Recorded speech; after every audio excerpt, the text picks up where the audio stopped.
আমরা প্রায় সবাই মিষ্টি খেতে ভালোবাসি, আর বাড়িতেও মিষ্টিগুলো বানানো একেবারেই সহজ।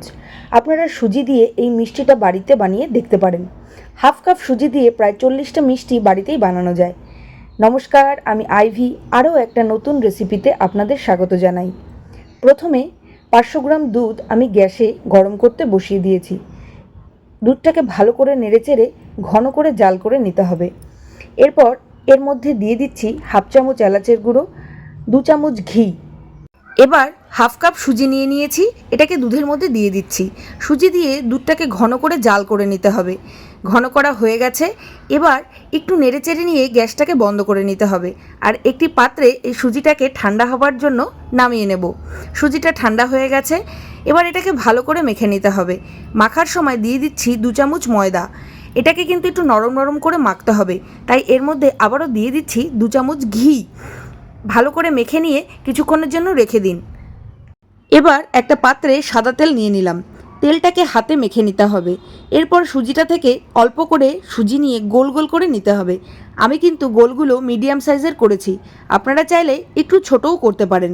কিছুটা সুজি ল্যাংচার মতো করে বানিয়ে নিচ্ছি, এতে দেখতে অন্যরকম একটু হবে। আপনারা চাইলে যে কোনো শেপই দিতে পারেন, তাতে স্বাদের কিন্তু কোনো পার্থক্যই আসবে না। এরপর মিষ্টিগুলোকে ভেজে নিতে হবে। তার জন্য কড়াইতে সাদা তেল গরম করে নিয়েছি। মিষ্টিগুলোকে তেলের মধ্যে দিয়ে দিচ্ছি। এই সময় গ্যাসের ফ্লেম কিন্তু একদম কমিয়ে রাখতে হবে। তারপর উল্টে পাল্টে 2 দিক বেশ ভালো করে লাল করে ভাজতে হবে। এক পাশ ভাজা হয়ে গেলে আরেক পাশ উল্টে দিন। তারপর গ্যাসের ফ্লেমটা মিডিয়ামে করে দিন।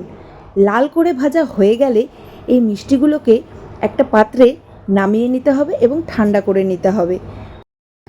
বাকি মিষ্টিগুলো তেলের মধ্যে দিয়ে ঠিক একই রকমভাবে ভেজে নিতে হবে। মিষ্টিগুলো ভাজা হয়ে গেলে চিনির শিরা তৈরি করে নিতে হবে।